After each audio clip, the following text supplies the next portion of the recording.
Hi everyone, I'm Clara, and welcome to the Lisa Strat Creative Warrior Studio in Silverdale, Washington, the home of Glassy Cuts.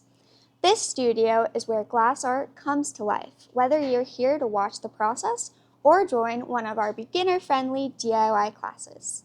Glassy Cuts was created here to make glass art accessible, and that's why we've designed easy-to-use project kits with System 82, float glass, and recycled materials, perfect for artists at any level. Each project you'll see in these videos includes the use of System 82 glass, since we believe it's the most reliable, affordable way to create stunning glass art without the high costs or complications of traditional art glass. Lisa Charette has used these techniques for over 25 years in everything from large-scale installations to private commissions. Now we're sharing that expertise with you through these kits and tutorials. If you'd like to try for yourself, you can find these project kits and more at www.glassycuts.com. Whether you're just starting out or are a glass guru yourself, I'm sure you'll learn something new with us today. Ready to explore the world of glass with us? Let's get into it. Today, we're going to go over our DIY Micro Mosaic Seascape project kit. So, I have that box right in front of me here. Try and give you somewhat of a view on camera. So, what's in our kits? So, the first thing is we have these blank float glass sheets that are going to be the basis of the project. We have a 6x6 for the background panel, and we have a 4x4, and that's what we're going to build our mosaic on. We also have included, all nice and bubble wrapped, a bottle ornament. It looks something like this, if you are able to see it. Nice ornament shape, kind of gives that ship in a bottle feel, but smaller. We also have included a pre-colored glass to use for cutting for the mosaic. So it comes in a pouch like this, lots of variety. I'm going to show you how to do some cutting in a bit. We also have included a mica packet. We're going to use this mica to sift on the 6x6, the background panel, to color it. And we've also included trans white giblets. These are included to involve in your mosaic to give kind of a sea foamy look on the edges if you so choose. So that is what is included inside the kit itself. So the first thing we're going to cover is sifting, doing the background. So I don't know if you sifted before, so we'll give you a pretty comprehensive-ish view. We'll be starting with this 6x6 piece. The first thing you're going to want to do is you're going to want to clean both sides of the glass, as clean as you can possibly get it. We personally like to use lids to prop up our glass piece, and that way you will be able to easily lift it up, because it's a little bit more difficult to full-on ease it up from the table itself. So I have my glass piece down. And today I'm going to show you with just some regular frit, but it works the same. So, I'm going to take my color. We're going to take, hopefully you have sifter, something like this. It doesn't have to be specifically this shape, but we're going to try and sift an even layer for the background color. The first thing we're going to do with our sifter, take it, open side face down, give it a firm whack. We don't want any colors contaminating what we're about to do. Then we're going to take this sifter and we're going to fill it about halfway. If you fill it higher, it may start jumping out the top. Makes it a little more difficult for it to be even. Okay, so now I'm going to hold the sifter in one hand, and with the other, I'm just going to tap. And we're just going to try to get even coverage of our piece.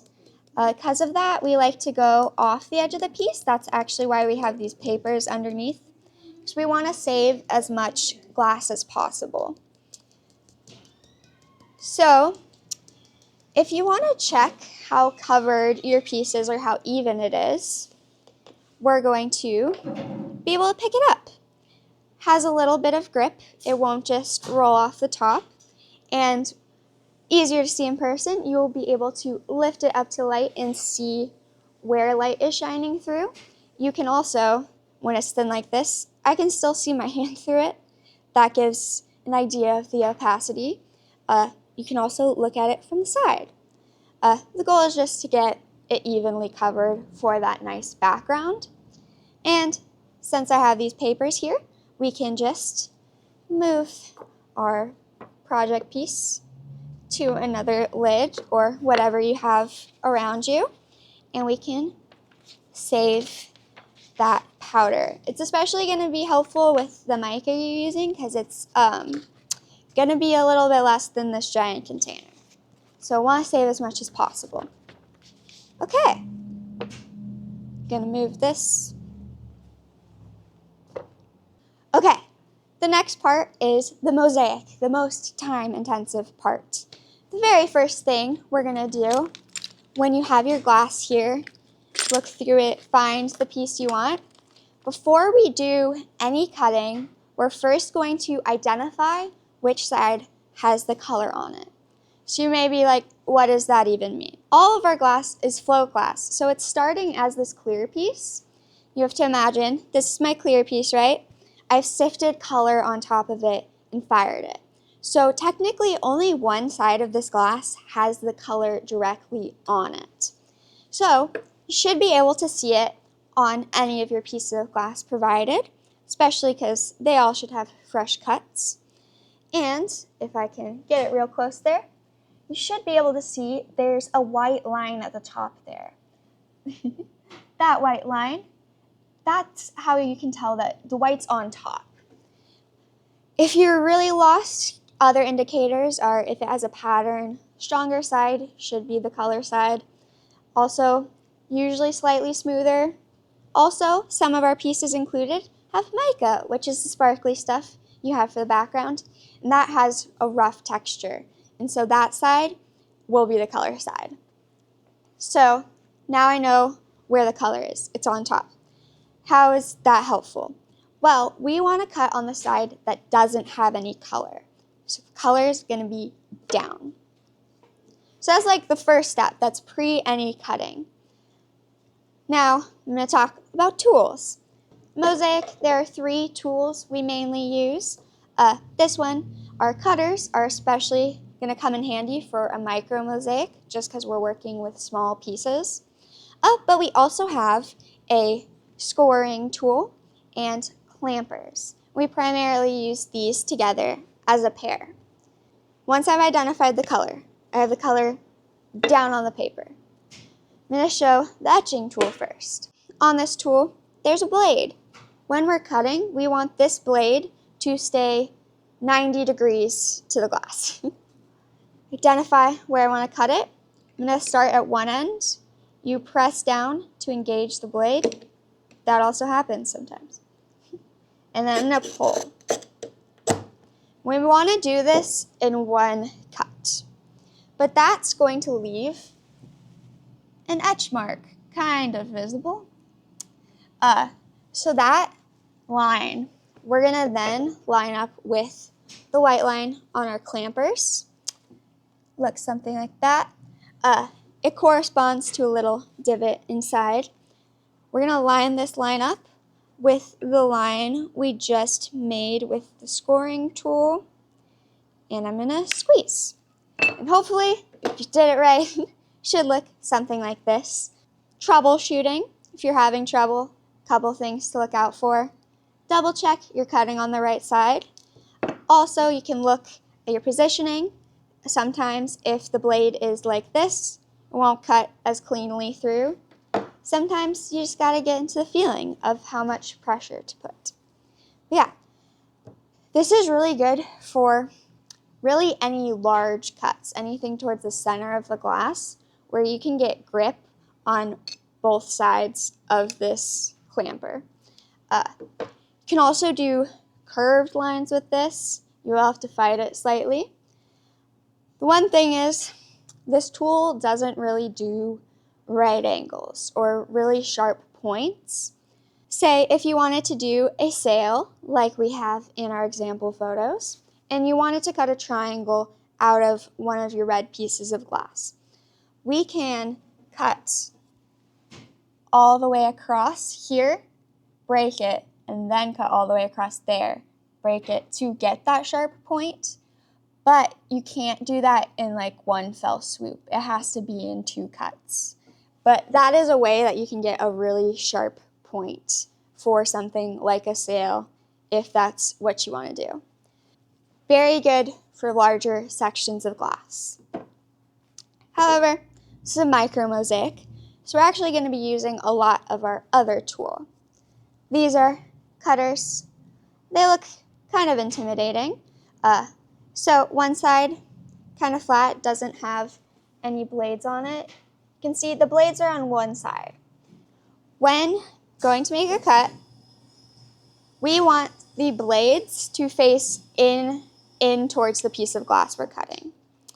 Then, this side, we're holding onto the glass. The side that we're not holding, we want to angle this into a table. So you can imagine, if I'm holding this, have this, and I cut.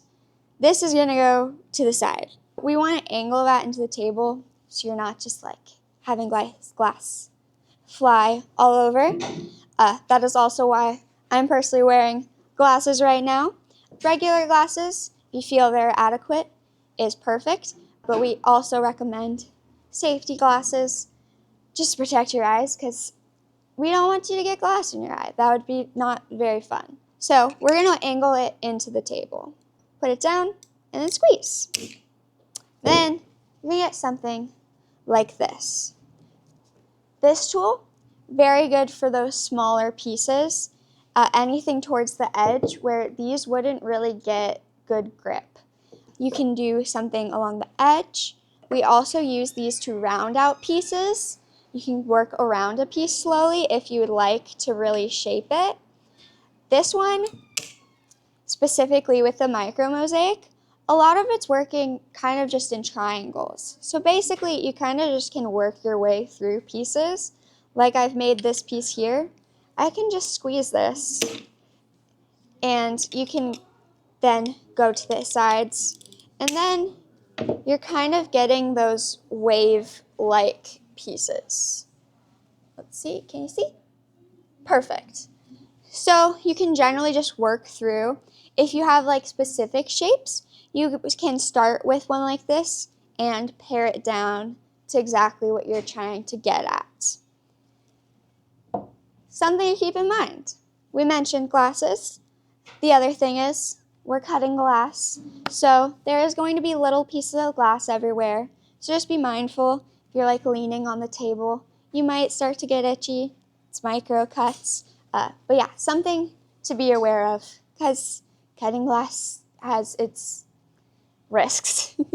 The other thing is we have also included giblets. So giblets, they aren't quite the same as mosaic glass, but very similar.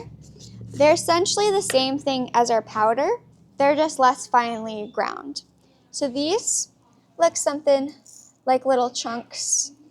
And you can just touch these with your fingers. They're pretty safe, fairly rounded. And you can place these however you would like on top of the pieces.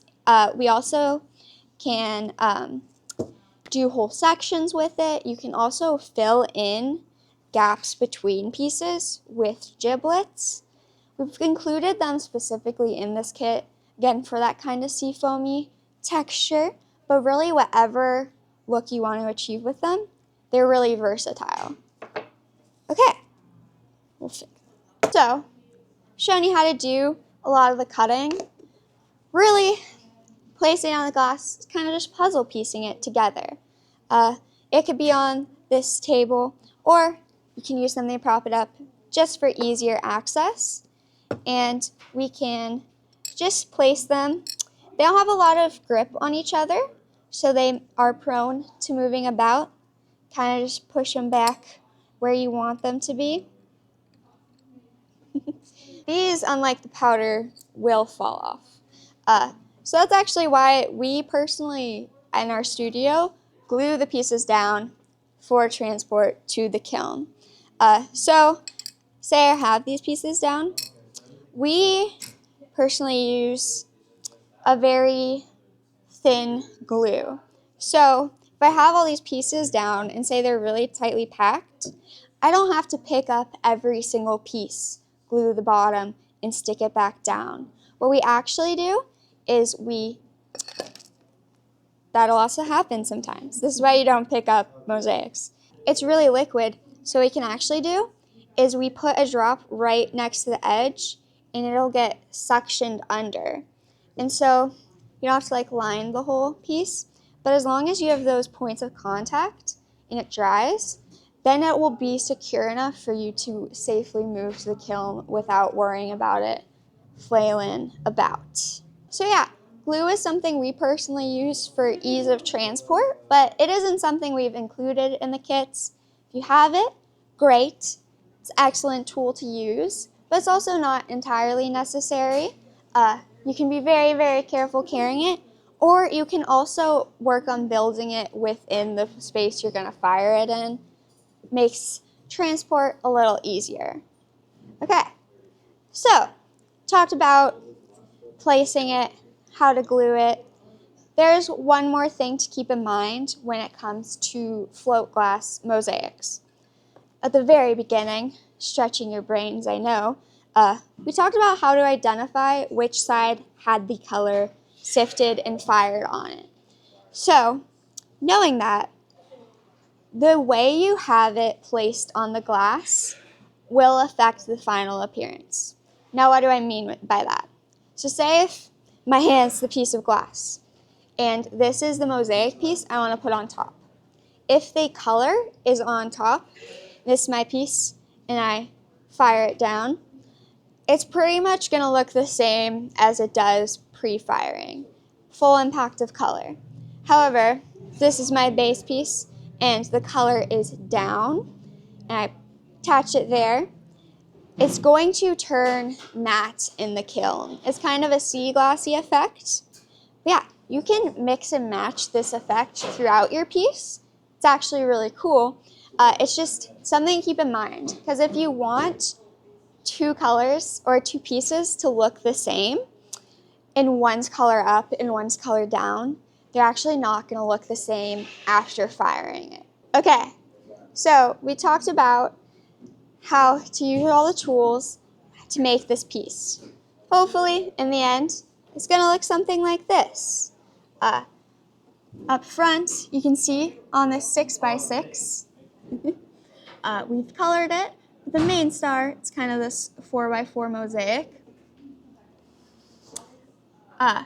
This top section here, you can see how they've kind of cut that triangle for that boat sail, and we also can put giblets throughout it for kind of that sea foamy effect. You can see it specifically right where the water is meeting the sand. That's where giblets have been used for this specific piece.